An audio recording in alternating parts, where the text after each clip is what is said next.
নমস্কার বন্ধুরা, পম্পার কিচেনে আপনাদের সকলকে স্বাগত। আজ আমি গরম দুধের মধ্যে গমের আটা দিয়ে অপূর্ব স্বাদের একটা রেসিপি আপনাদের সাথে শেয়ার করব। এই রেসিপিটা দেখতে তো সুন্দর হয়, শুধু দেখতে নয়, এটা এতটাই নরম তুলতুলে স্পঞ্জি হয়, মুখের মধ্যে দিলেই দেখবেন মিলিয়ে যাবে। আর একবার খেলে বারবার বানাতে ইচ্ছা করবে। বাচ্চা থেকে বড় যেই খাক না কেন এই রেসিপির প্রেমে পড়ে যাবে। তাহলে চলুন দেরি না করে আজকের এই অপূর্ব স্বাদের রেসিপিটা দেখে নেওয়া যাক। আজকে যে কেকটা বানাবো তার জন্য দেখুন এখানে ছোট্ট বাটি মাপ করে এক বাটি আমি গরম দুধ নিয়েছি। দেখে বুঝতে পারছেন কতটা গরম দুধ আমি ব্যবহার করছি। এর মধ্যে দিয়ে দেবো 1 চামচ বাটার, খুব বেশি দরকার নেই, 1 চামচ বাটার দিলেই হবে। এবার এই বাটারটাকে গরম দুধের মধ্যে দিয়ে দেবেন, দেখবেন অটোমেটিক কিন্তু খুব সুন্দরভাবে মেল্ট হয়ে যাবে।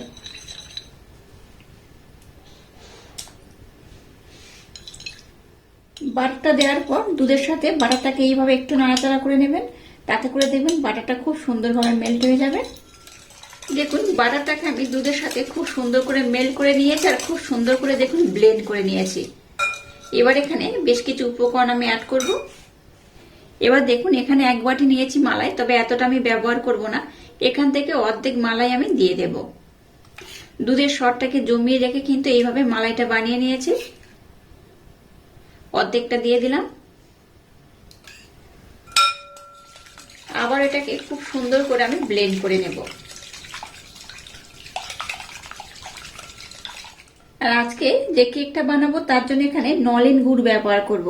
এখানে কিন্তু চিনি বা মিচিনি ব্যবহার করব না। ছোট্ট বাটির মাপ করে 1 বাটি নলেন গুড় দিয়ে দিলাম।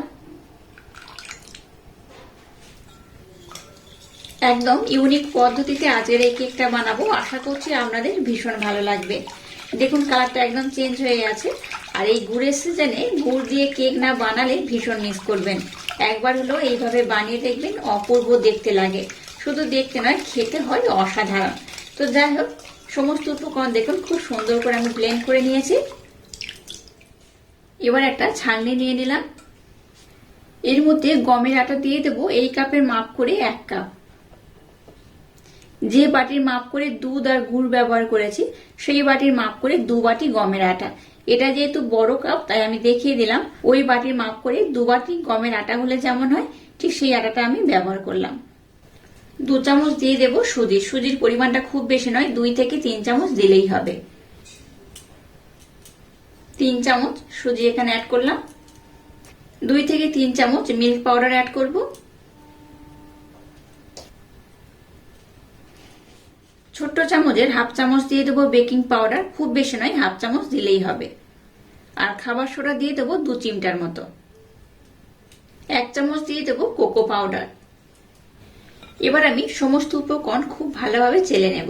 যে কোনো কেকের ব্যাটার বানানোর জন্য এইভাবে কিন্তু একটু চেলে নেবেন, তাতে করে কেকের ব্যাটারের রেজাল্ট তো ভালো হয়, কেকটাও কিন্তু খুবই স্পঞ্জি হয়, তুলতুলে হয়, নরম হয়। এইভাবে দেখুন সমস্ত উপকরণ আমি ভালোভাবে চেলে নেব। এবার দেখুন সমস্ত উপকরণ খুব সুন্দর করে আমি ব্লেন্ড করে নেব। এটা ব্লেন্ড করতে করতে জল অথবা দুধের প্রয়োজন থাকবে। যাদের হাতের কাছে লিকুইড দুধ থাকবে না তারা জল ব্যবহার করবেন, আর লিকুইড দুধ থাকলে অবশ্যই লিকুইড দুধ এখানে অ্যাড করবেন। তো আমি এখানে কিন্তু লিকুইড দুধ অ্যাড করব। আগে এখানে 1 বাটি লিকুইড দুধ দিয়েছিলাম, আবারও আমি লিকুইড দুধ অ্যাড করছি। আর দুধটা দেখুন গরম দুধই ব্যবহার করছি। একেবারে সবটা দিয়ে দেবো না, তাতে ব্যাটারটা কিন্তু পাতলা হয়ে যাওয়ার সম্ভাবনা থাকবে, তাই কম কম দিয়ে ব্যাটারটাকে রেডি করতে হবে। মোট এখানে 2 বাটি আমি দুধ অ্যাড করে দিলাম। আবারও 1 বাটি দুধ আমি নিয়ে নিয়েছি।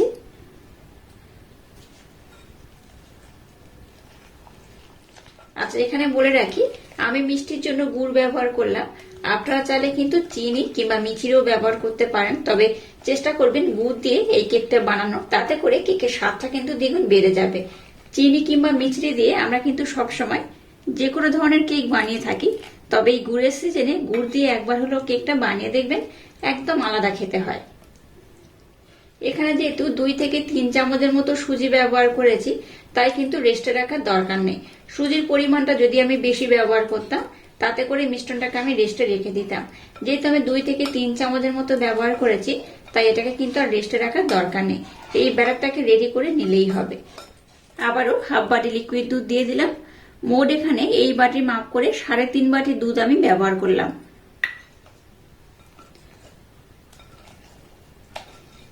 ব্যাটারটাকে আমি খুব বেশি পাতলা করব না, আবার খুব বেশি ঘনও রাখবো না। যেভাবে ব্যাটারটাকে বানাবো এইভাবে ব্যাটারটা বানিয়ে দেখবেন, কেকটা কিন্তু ভীষণ স্পঞ্জি হবে। একদম শেষে দেখুন সামান্য একটু লবণ অ্যাড করব। লবণটা প্রথমে ব্যবহার করলেও করে নিতে পারেন, তো আমার মনে ছিল না তাই আমি শেষে ব্যবহার করলাম। আর 1 চামচের মতো দিয়ে দেব ভ্যানিলা। আবার এটাকে একটু ভালোভাবে কিন্তু আমি ব্লেন্ড করে নেব। লবণটা ইউজ নাও করতে পারেন, তবে অপশনাল।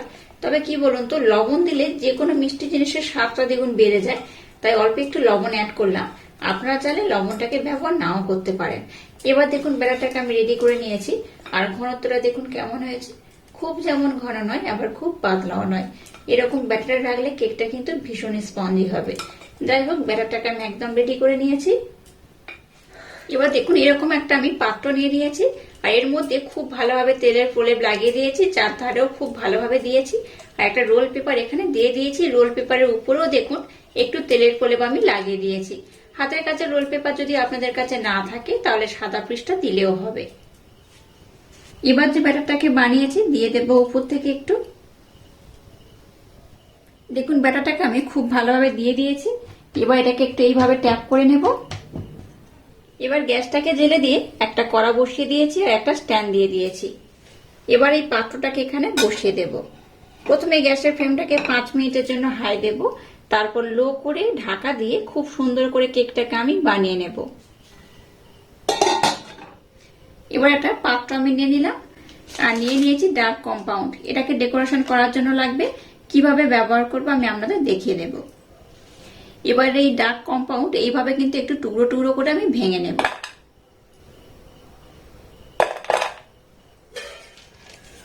এবার এখানে সামান্য লিকুইড দুধ আমি দিয়ে দেব, খুব বেশি নয় অল্প করেই দিতে হবে। এবার গ্যাসটা জেলে দিয়ে একটা কড়া বসিয়ে তার মধ্যে জল দিয়েছি। এবার এই বাটিটাকে আমি জলের মধ্যে বসিয়ে দেব। গ্যাসের ফ্লেমটাকে হাই দেবেন না, লো করে এইভাবে একটু নাড়াচাড়া করবেন, দেখবেন অটোমেটিক কিন্তু ডার্ক কম্পাউন্ড একদম মেল্ট হয়ে যাবে। আমার হাতের কাছে দুধ ছিল, মানে লিকুইড দুধ ছিল, তাই ব্যবহার করলাম। আপনাদের হাতের কাছে লিকুইড দুধ না থাকলে লিকুইড দুধের পরিবর্তে জলও অ্যাড করতে পারেন।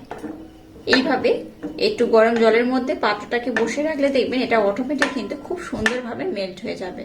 এই দেখুন কত সুন্দর মেল্ট হয়ে যাচ্ছে।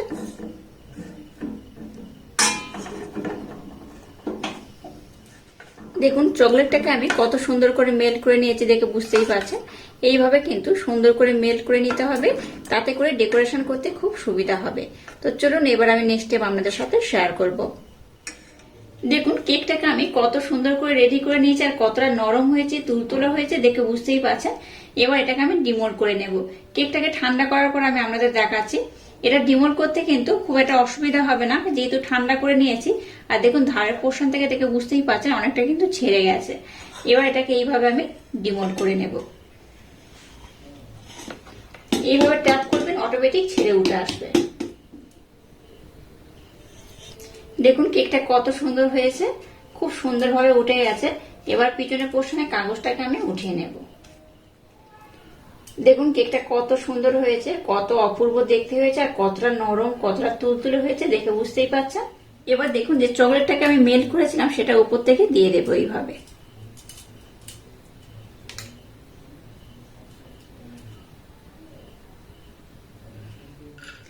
এবার দেখুন কিছু কাজু বাদাম এইভাবে একটু বাটার দিয়ে ভেজে নিয়েছি। এবার উপর থেকে একটু ডিজাইন করে দিয়ে দেব। আপনারা চাইলে কিন্তু একটু কম বেশি করে দিতে পারেন। আমি একটু এইভাবে ডিজাইন করে নেব। অন্যান্য ড্রাই ফ্রুট দিয়েও কিন্তু আপনারা এইভাবে ডিজাইন করে নিতে পারেন।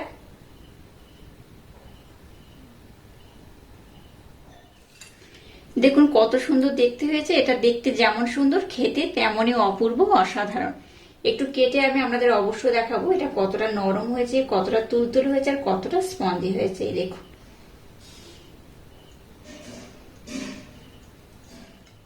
এই দেখুন এটা যেমন নরম তেমন তুলতুল, আর মুখের মধ্যে দিলে দেখবেন মিলিয়ে যাবে, কত অপূর্ব হয়েছে। এইভাবে একবার যদি কেকটা না বানান ভীষণ মিস করবেন। আজকের এই অপূর্ব স্বাদে কেকের রেসিপিটা যদি আপনাদের ভালো লাগে তাহলে চ্যানেলটাকে লাইক, শেয়ার, কমেন্ট এবং সাবস্ক্রাইব করবেন আর পাশে থাকা বেল আইকনটা প্রেস করে দেবেন। তাহলে টাটা, আবার দেখা হচ্ছে নতুন কোনো রেসিপি নিয়ে।